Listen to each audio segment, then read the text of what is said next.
Hello viewers, welcome to Medical Coding Only YouTube channel. இந்த சேனல்ல full and ஃபுல்லா medical coding பத்தின எல்லா டீடைல்ஸும் ஷேர் பண்ணுவோம். லைக் மெடிக்கல் கோடிங்னா என்ன, இன்டர்வியூ ப்ராசஸ் எப்படி இருக்கும், குவாலிஃபிகேஷன்ஸ், salary, மெடிக்கல் கோடிங் சர்டிஃபிகேஷன்ஸ்னா என்னென்ன இருக்கு, அதை எப்படி பண்ணலாம், ஒரு மெடிக்கல் கோடர் ஆகுறதுக்கு பேசிக்கா என்னென்ன விஷயம்லாம் தெரிஞ்சுக்கணும். அண்ட் இந்த medical coding only YouTube channel பார்த்தீங்கன்னா both freshers and experience candidate ரெண்டு பேருக்குமே யூஸ்ஃபுல்லாகவும் இன்ஃபர்மேட்டிவாகவும் இருக்கும்.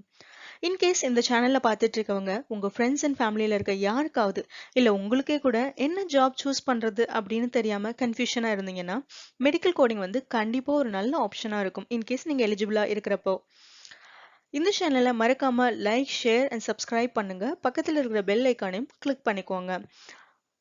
அண்ட் இன்னைக்கு நம்ம இந்த வீடியோல மெயினா ரெவென்யூ சைக்கிள் மேனேஜ்மெண்ட்டோட பார்ட் 1 பார்க்க போறோம். ஃபர்தரா பார்ட் 2, பார்ட் 3 அந்த மாதிரி உங்களுக்கு வந்துட்டு இருக்கும். பிகாஸ் இந்த டாபிக் வந்து ரொம்ப வாஸ்டா இருக்கிறதுனால. ஸோ அந்த அடுத்தடுத்த பார்ட்டோட லிங்க்ஸ் வந்து நான் வந்து கீழே உங்களுக்கு டிஸ்கிரிப்ஷன்ல வந்து கொடுக்குறேன். ஸோ அங்கேயே நீங்க போய் செக் பண்ணிக்கலாம்.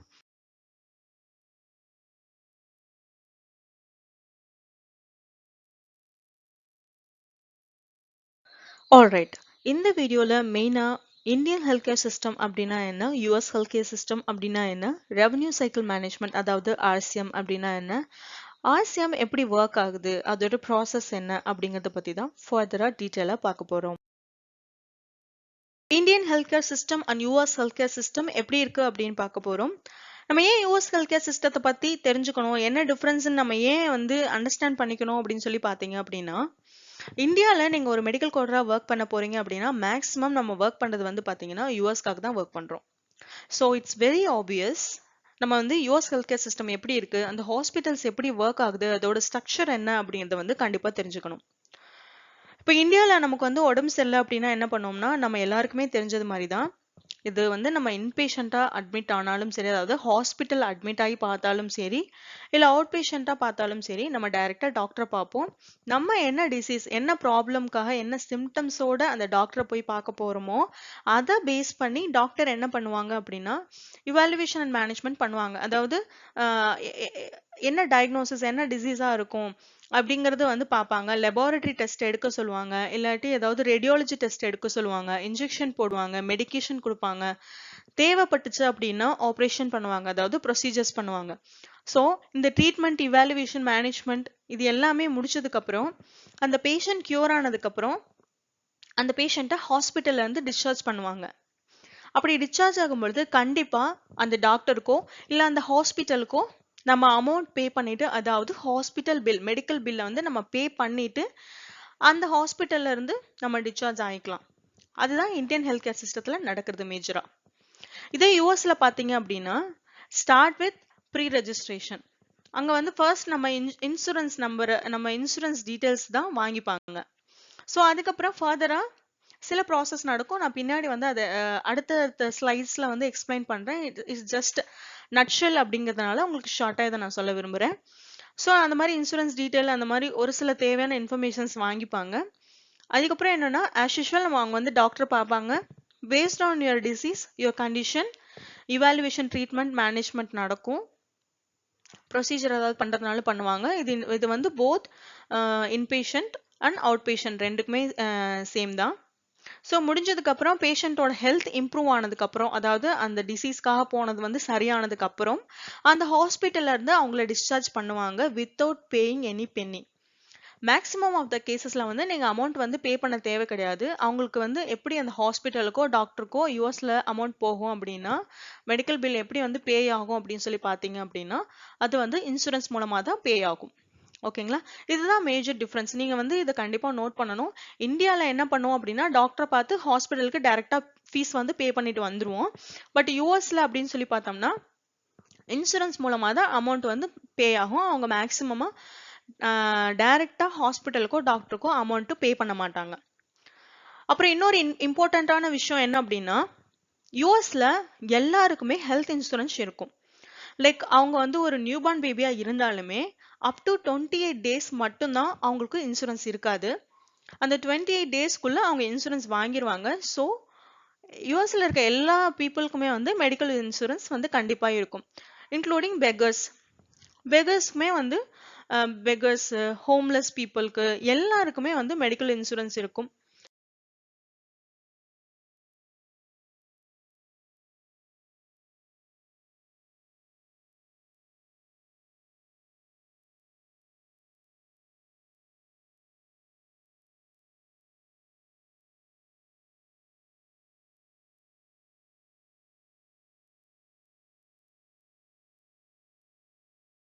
ரெவென்யூ சைக்கிள் மேனேஜ்மெண்டோட ஒரு பார்ட் தான் மெடிக்கல் கோடிங். அதனால தான் மெடிக்கல் கோடிங்னா என்ன அப்படின்னு பார்க்கறதுக்கு முன்னாடி ரெவென்யூ சைக்கிள் மேனேஜ்மெண்ட்னா என்ன அப்படின்னு பார்க்குறோம். ஓகே, ஸோ ரெவென்யூ சைக்கிள் மேனேஜ்மெண்ட்னா என்ன அப்படின்னா, ரெவென்யூ அப்படின்னா இன்கம், மணி. ஓகேங்களா?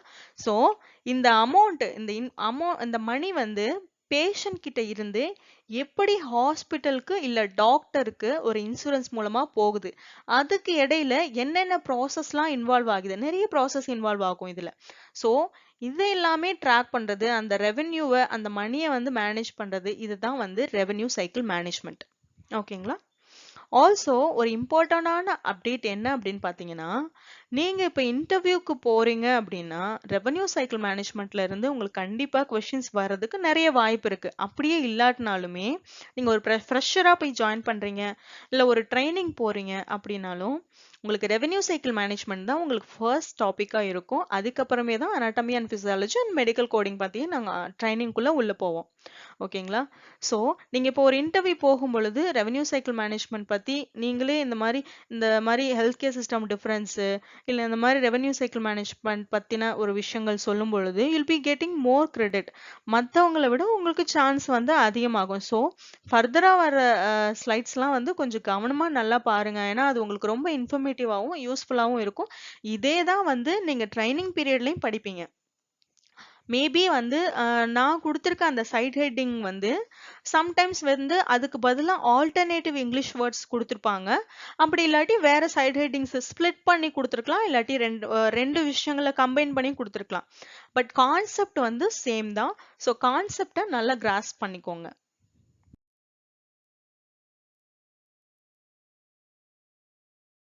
ஸோ ரெவென்யூ சைக்கிள் மேனேஜ்மெண்ட்ல என்னென்ன ப்ராசஸ் இன்வால்வ் ஆகி இருக்கிறது, என்னென்ன ஸ்டெப்ஸ் இருக்கு அப்படிங்கறத வந்து நம்ம பார்க்க போறோம். இதுக்கிடையில வந்து நான் ப்ரீவியஸ் ஸ்லைட்ல வந்து யூஎஸ் ஹெல்த் கேர் சிஸ்டம் பத்தி சொல்லியிருந்தேன். ஸோ அதையும் இங்க நீங்க கொஞ்சம் ஞாபகப்படுத்திக்கோங்க, கோரிலேட் பண்ணிக்கோங்க. ஸோ ஈஸியா இருக்கும் உங்களுக்கு. ஃபர்ஸ்ட் வந்து ப்ரீ ரெஜிஸ்ட்ரேஷன் அப்படின்னா என்ன அப்படின்னா, ஃபர்ஸ்ட் நம்ம வந்து ரெஜிஸ்ட்ரேஷன் பண்றதுக்கு முன்னாடி பண்ற ப்ராசஸ் தான் ப்ரீ ரெஜிஸ்ட்ரேஷன் ப்ராசஸ். அங்க இன்சூரன்ஸ் கவரேஜ் பத்தின டீடைல்ஸ் வாங்கிப்பாங்க. அந்த இன்சூரன்ஸ் நம்பர் என்ன, என்ன மாதிரி டைப் ஆஃப் இன்சூரன்ஸ், ஸோ இந்த மாதிரி எல்லா டீடைல்ஸுமே இன்சூரன்ஸ் ரிலேட்டடாக வாங்கிப்பாங்க. அதுக்கப்புறம் பார்த்தீங்கன்னா ரெஜிஸ்ட்ரேஷன் ப்ராசஸ். ரெஜிஸ்ட்ரேஷன் ப்ராசஸில் பேஷண்ட்டோட இன்ஃபர்மேஷனை பற்றி வாங்கிப்பாங்க. அதுக்கப்புறம் டாக்டர் பார்ப்பாங்க. யூட்டிலைசேஷன் ரிவ்யூ, அதாவது டாக்டர் வந்து அந்த பேஷண்ட்டுக்கு தேவையான, இப்போ ஒரு டிசீஸ்க்காக போயிருக்காங்கன்னா அதுக்கு தேவையான என்னென்ன மெடிக்கல் சர்வீஸ்லாம் பண்ணலாம், என்ன மாதிரி ட்ரீட்மெண்ட்லாம் கொடுக்கலாம் அப்படிங்கிற மாதிரி ஒரு யூட்டிலைசேஷன் ரிவ்யூ நடக்கும். நெக்ஸ்ட் பார்த்தீங்க அப்படின்னா, இப்போ ஒரு பேஷண்ட் வந்து அந்த ஹாஸ்பிட்டல்ல போய் அட்மிட் ஆகிறதுல இருந்து அவங்க எங்க டிஸ்சார்ஜ் ஆகி போறாங்க, அதாவது வீட்டுக்கு டிஸ்சார்ஜ் ஆகி போறாங்களா, இல்ல இறந்துட்டாங்களா, இல்ல அவங்க வந்து ஜெயில இருந்து வந்தாங்களா, திரும்ப ஜெயிலுக்கே போறவங்களா அப்படிங்கிற வரைக்குமே சைட் பை சைடு ரெக்கார்ட் ஆயிட்டு இருக்கும். எல்லா விஷயங்களும் ரெக்கார்ட் ஆயிட்டு இருக்கும். லைக் என்னென்ன மாதிரி விஷயங்க அப்படின்னா, பேஷண்ட் எத்தனை மணிக்கு வந்தாங்க, எந்த பிசிஷியன் அட்மிட் பண்ணாங்க, அட்மிட்டிங் பிசிஷியன் யாரு, அதுக்கப்புறம் அவங்க என்ன டிசீஸ் பிளஸ் என்ன அசோசியேட்டட் சிம்டம்ஸ்க்காக வந்திருக்காங்க, அதுக்கு என்னென்ன டயக்னோஸ்டிக் தெராப்பட்டிக் திங்க் பண்ணாங்க, அதுக்கப்புறம் அவங்களுக்கு வேற ஏதாவது ப்ரொசீஜர்ஸ் பண்ணாங்களா, ஏதாவது மெடிகேஷன், என்ன மெடிகேஷன்ஸ் கொடுத்தாங்க, எவ்வளோ மெடிகேஷன்ஸ் கொடுத்துருந்தாலும் அத்தனை மெடிகேஷனுமே வந்து அவங்க ரெக்கார்ட் ஆயிருக்கும். அது எவ்வளோ எம்ஜி கொடுத்தாங்க, எத்தனை நாள் கொடுத்தாங்க, அப்புறம் எப்போ அது டிஸ்கண்டினியூ பண்ணாங்க, இப்போ பேஷண்ட்டோட ஹெல்த் எப்படி இருக்கு, இம்ப்ரூவ் ஆயிருக்கா, இந்த மாதிரி. அதுக்கப்புறம் பேஷண்ட்டோட பர்சனல் ஹிஸ்ட்ரி, அவங்க பாஸ்ட் மெடிக்கல் ஹிஸ்ட்ரி, அவங்க இதுக்கு முன்னாடி என்ன டிசீஸ் இருக்கு, அப்புறம் அவங்க ஃபேமிலி ஹிஸ்ட்ரி, அவங்க ஃபேமிலியில வந்து வேற யாருக்காவது ஏதாவது என்னென்ன டிசீஸ் இருக்கு, என்ன ப்ரொசீஜர் பண்ணாங்க அதுக்காக, இந்த பேஷண்ட்டுக்கு ஹிஸ்டரியில அதாவது ப்ரீவியஸா ஏதாவது சர்ஜரி பண்ணியிருக்காங்களா, அதுக்கப்புறம் இப்போ அவங்க ஸ்மோக் பண்ணுவாங்களா, அந்த அதாவது என்னன்னா சோசியல் ஹிஸ்டரிஸ், இந்த மாதிரி எல்லா விஷயங்களுமே வந்து இதுக்கு இடையில வந்து ரெக்கார்ட் ஆயிட்டே இருக்கும். ஸோ இந்த மாதிரி ஈச் அண்ட் எவ்ரி இன்ஃபர்மேஷன்ஸும் கலெக்ட் பண்ணுவாங்க. இப்படி ரெக்கார்ட் ஆன இந்த ஆடியோ ஃபைல்ஸை வந்து டெக்ஸ்ட் மெசேஜா கன்வெர்ட் பண்றது வந்து இல்ல டிரான்ஸ்கிரிப்ஷன் பண்றது வந்து ரெண்டு வழியில பண்ணுவாங்க. ஒன்னு மெடிக்கல் டிரான்ஸ்கிரிப்டார்ஸ் அப்படின்னு ஒன்னு, அதாவது மெடிக்கல் டிரான்ஸ்கிரிப்டனிஸ்ட் எனக்கு வாயில வரல, சாரி. மெடிக்கல் டிரான்ஸ்கிரிப்ஷனிஸ்ட் இருப்பாங்க அவங்க. அப்படி இல்லாட்டி ஆட்டோமேட்டிக்கா வந்து கன்வெர்ட் ஆகும், அது இஎம்ஆரா கன்வெர்ட் ஆகும். ஓகேங்களா? இப்போ ஆனா எனக்கு தெரிஞ்சு என்னோட ஃபியூ ஃப்ரெண்ட்ஸ் எனக்கு தெரிஞ்சவங்க வந்து டிரான்ஸ்கிரிப்ஷன் பண்ணிட்டு கோடிங் வந்துட்டாங்க. இப்போ அந்த ப்ராசஸ் அவ்வளோக்கா இல்லைன்னு நினைக்கிறேன். இப்போ எல்லாமே ஆட்டோமேட்டிக்கா வந்து கன்வெர்ட் ஆகுற மாதிரி இருக்கு. ஸோ அந்த கன்வெர்ட் ஆன இந்த எலக்ட்ரானிக் மெடிக்கல் ரெக்கார்ட்ஸ்லாம் என்ன ஆகும் அப்படின்னா நமக்கு வரும். அதாவது மெடிக்கல் கோடிங் பண்றவங்களுக்கு கோடர்ஸ்க்கு வரும். அங்க வந்து இந்த அந்த இஎம்ஆர்ல அந்த மெடிக்கல் ரெக்கார்ட்ல வந்து சொல்லியிருப்பாங்க இல்லைங்களா, என்னென்ன டிசீஸ் இருக்கு, என்ன ப்ரொசீஜர் பண்ணாங்கன்னு. அதுக்கு ஏத்த மாதிரி ஈச் அண்ட் எவ்ரி திங்க்கும் கோட்ஸ் இருக்கும். அது வந்து அந்த டிசீஸை வந்து ஆல்ஃபா நியூமரிக் கோட்ஸா சேஞ்ச் பண்றது தான் கோடிங். அந்த ப்ராசஸ் நெக்ஸ்ட் நடக்கும். ஆஃப்டர் கோடிங் என்ன ஆகும் அப்படின்னா, இந்த கோட்ஸ் எல்லாமே இந்த கோடிங் முடிச்சதுக்கு அப்புறம் அது பில்லிங் ப்ராசஸ் போகும். இன்னொரு இன்ஃபர்மேஷன் உங்களுக்கு சொல்லணும் அப்படின்னா, கோடிங் பில்லிங்க்கு போகிறதுக்கு முன்னாடி நிறைய ப்ராசஸ் இருக்கு. நிறைய ஆடிட்டிங் ப்ராசஸ்லாம் இருக்கு. அதுக்கப்புறம் நம்ம கோட் பண்றதே வந்து நிறைய கைட்லைன்ஸ் இருக்கு அதுக்காக. ஸோ அதெல்லாமே வந்து ஃபர்தரான வீடியோஸ்ல வரும். இது முடிச்சுட்டு கோடிங் முடிச்சதுக்கு அப்புறம் பில்லிங் போகும் பொழுது அந்த ஈச் அண்ட் எவ்ரி கோட்ஸ் நம்ம கோடிங்ல இருந்து கோட் பண்ணோம் இல்லைங்களா, அந்த கோட்ஸுக்கு ஒவ்வொரு டாலர் வேல்யூஸ் இருக்கும். ஓகேங்களா? ஒவ்வொரு கோடுக்குமே தனித்தனியான டாலர் வேல்யூஸ் இருக்கும். ஸோ இந்த இது எல்லாத்தையுமே அவங்க கன்சர்வ் பண்ணி அவங்களோட கைட்லைன்ஸ் படி அவங்க வந்து பில்லிங் முடிச்சுட்டு அதை நெக்ஸ்ட் மூவ் பண்ணுவாங்க. அதுக்கப்புறம் கிளைம் சப்மிஷன். அதுல வந்து இந்த பில்லபிள் ஃபீஸஸ் எல்லாமே வந்து இன்சூரன்ஸ்க்கு வந்து சப்மிட் பண்ணுவாங்க.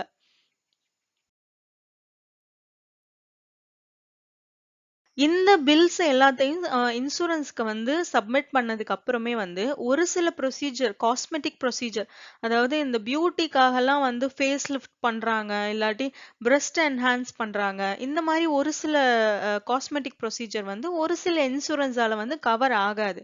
ஸோ அந்த மாதிரி இருக்கிற டைமிங்ல என்ன பண்ணுவாங்க அப்படின்னா, அது வந்து பேஷண்ட்ஸோட ரெஸ்பான்சிபிலிட்டி. அவங்க வேற ஏதாவது வழியில வேற ஏதாவது இன்சூரன்ஸ் மூலமாக இந்த அமௌண்ட்டை வந்து ஹாஸ்பிட்டலுக்கு பே பண்ண வைக்கிறதுக்கு பேஷண்ட் வந்து ரெஸ்பான்சிபிலிட்டி எடுத்து அது பண்ணுவாங்க. அதுக்கப்புறம் என்ன அப்படின்னா தேர்ட் பார்ட்டி ஃபாலோ வரும், அதாவது கலெக்டிங் பேமெண்ட் இன்சூரன்ஸ் மூலமா. இன்சூரன்ஸ் கம்பெனில அது நடக்கும். அதுக்கப்புறம் ரிமிட்டன்ஸ் ப்ராசஸ் அப்படின்னா என்ன அப்படின்னா, ரிமிட்டன்ஸ் அப்படின்னாவே என்னன்னா டிரான்ஸ்ஃபர் பண்றது ஒரு இடத்துல இருந்து இன்னொரு இடத்துக்கு. ஸோ ஆப்வியஸா அந்த பேமெண்ட் இன்சூரன்ஸ் கம்பெனில எல்லாமே ஓகே ஆயிருச்சு அந்த ப்ரீவியஸ் ஸ்டெப்ஸ்ல அப்படின்னா, இப்போ வந்து அந்த ஹாஸ்பிட்டலுக்கோ அந்த டாக்டருக்கோ என்ன பண்ணுவாங்கன்னா, இன்சூரன்ஸ் மூலமா எவ்வளோ அமௌண்ட் அந்த கோடுக்கு தகுந்த மாதிரி பில்லிங் போட்டிருப்பாங்க பார்த்தீங்களா, அந்த அமௌண்ட்டை வந்து டிரான்ஸ்ஃபர் பண்ணுவாங்க. அதுதான் ரிமிட்டன்ஸ் ப்ராசஸ். ஆல்சோ இன்னொரு இம்பார்ட்டண்ட்டான விஷயம் என்ன அப்படின்னா, இந்த ப்ராசஸ்ல ஏதாவது டினையல் நடந்துருச்சு, ஏதோ ஒரு ரீசன்னால வந்து பேமெண்ட் வந்து ஆகாம இருக்கும், ஸ்டாப் ஆயிரும், பேமெண்ட் பண்ண முடியாத ஒரு சுச்சுவேஷன் வருது, வந்து டினையல் நடக்கும். ஸோ அந்த மாதிரி டினைல் நடக்கிறது வந்து நிறைய ரீசன்ஸ் இருக்கலாம்.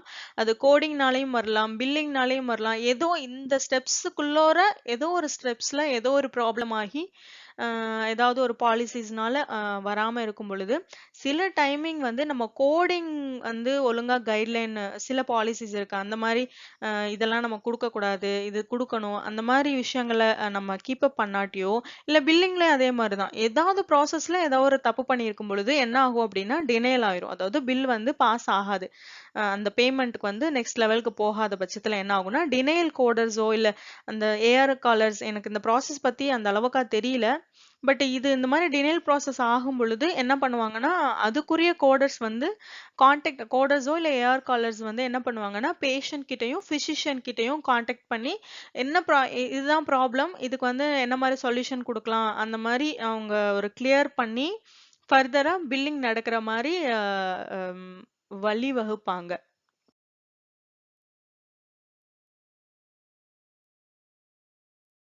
ஆல்ரைட். ஸோ ரெவென்யூ சைக்கிள் மேனேஜ்மெண்ட்ல என்னென்ன ப்ராசஸ் இன்வால்வ் ஆகியிருக்கு அப்படிங்கிறத பார்த்தோம். இப்போ யாரெல்லாம் இதுல வந்து இன்வால்வ் ஆகியிருக்காங்க அப்படின்னு பார்க்கலாம். ஆப்வியஸா வந்து first it starts with patient. அதுக்கப்புறம் அவங்க வந்து ஹாஸ்பிட்டல் போவாங்க, டாக்டர் பார்ப்பாங்க. ஸோ தட் பேஷண்ட், அப்புறம் ஃபிசிஷியன் அண்ட் ஹாஸ்பிட்டல், டிரான்ஸ்கிரிப்ஷனிஸ்ட், அப்புறம் medical coders, medical billers, AR callers, insurance, இன்னும் சில பீப்புள் அண்ட் ப்ராசஸ், இது எல்லாமே இன்வால்வ் ஆனது இவங்களை சுத்தி தான் ரெவென்யூ சைக்கிள் மேனேஜ்மெண்ட்ஸ் நடக்குது. ஸோ ரெவென்யூ சைக்கிள் மேனேஜ்மெண்ட்னா என்ன, யார் யார் இன்வால்வ் ஆகியிருக்காங்கன்னு பார்த்தோம். இப்போ ரெவென்யூ சைக்கிள் மேனேஜ்மெண்ட்னா ப்ரீ ரெஜிஸ்ட்ரேஷன் நடக்கும், அதுக்கப்புறம் ரெஜிஸ்ட்ரேஷன், அப்புறம் ஹாஸ்பிட்டல் நடந்த விஷயங்கள் எல்லாமே வந்து ஆடியோவா ரெக்கார்ட் ஆகும். அந்த ஆடியோ வந்து இஎம்ஆரா கன்வெர்ட் ஆகி கோடிங் பீப்புளுக்கு வரும், மெடிக்கல் கோடிங்க்கு. அங்கே மெடிக்கல் கோடிங் முடிஞ்சதுமே அது பில்லிங்க்கு போகும். பில்லிங் அண்ட் மெடிக்கல் கோடிங் ரெண்டு பக்கமும் கிளியர் ஆனதுக்கு அப்புறமே அது இன்சூரன்ஸுக்கு போகும். இன்சூரன்ஸ்ல இருந்து எவ்வளோ அமௌண்ட், பில்லபிள் அமௌண்ட் எவ்வளோ பே பண்ண முடியும் அப்படிங்கிறத பார்த்துட்டு அதை வந்து ஹாஸ்பிட்டல் அண்ட் டாக்டர்ஸ்க்கு வந்து பே பண்ணுவாங்க. இவ்வளவுதான் revenue cycle management. Revenue cycle management பத்தின எல்லா விஷயங்களையும் நான் உங்களுக்கு அப்டேட் பண்ணியிருக்கேன். இது உங்களுக்கு இன்ஃபர்மேட்டிவா இருக்கும்னு நான் நம்புறேன். உங்களுக்கு இந்த வீடியோ பிடிச்சிருந்துச்சு அப்படின்னா லைக் பண்ணுங்க, ஷேர் பண்ணுங்க. உங்களுக்கு ஏதாவது டவுட்ஸ் இருந்துச்சுன்னா கமெண்ட் பண்ணுங்க. அண்ட் மறக்காம சப்ஸ்கிரைப் பண்ணுங்க. பக்கத்துல இருக்க பெல் ஐக்கானையும் கிளிக் பண்ணிக்கோங்க. Thank you for your time. Happy coding with medical coding. See you. Bye bye.